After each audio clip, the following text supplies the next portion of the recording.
It's going to start in Is it putting mic on? All right.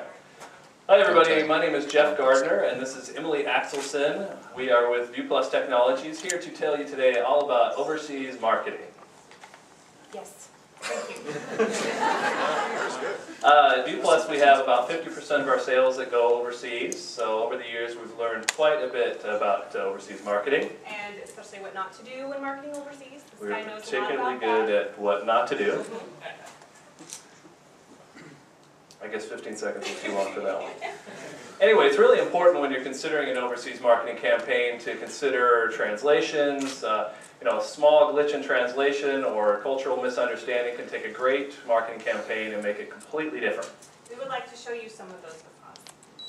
Some of the guffaws. One would be JFK. Perhaps in his famous speech in Berlin, he was calling himself one of the people of Berlin. Perhaps he was calling himself a jelly donut. We're not quite sure, but you shouldn't take that approach. Also, another great campaign is the Got Milk campaign, which everyone is familiar with, but in Spanish markets it actually translated to something along the lines of, "Are you lactating?" Be a somewhat different message. Yes, I really like the Pepsi campaign. I feel really, there we go. Come alive with the Pepsi generation. Sounds great. Make that into Chinese and it means that your ancestors are coming back from the grave. No, not the scent you would. And there's also, like Coca-Cola, they have a really well-known slogan and well-known name, and in Chinese it actually came across to bite the wax tadpole, or I think female horse stuffed with wax. Everybody wants a nice bite the wax tadpole, cool one after work. Speaking of cold Sounds good. Yeah, talking about that, Coors, the Turn It Loose campaign, sounds great. Translated in some languages, it means suffer from diarrhea.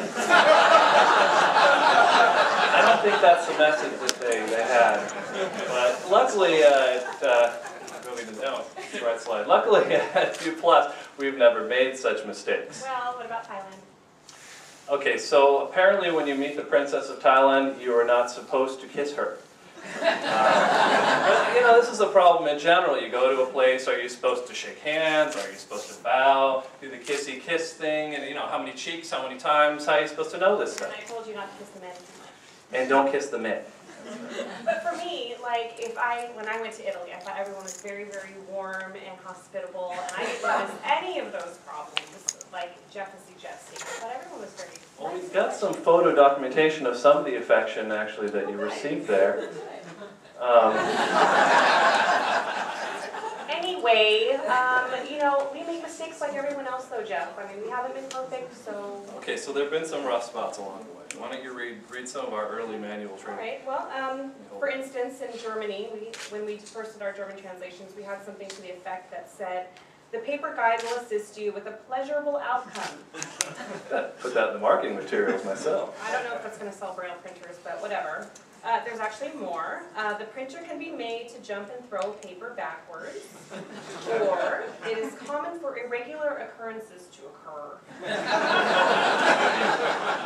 Irregularly common, or?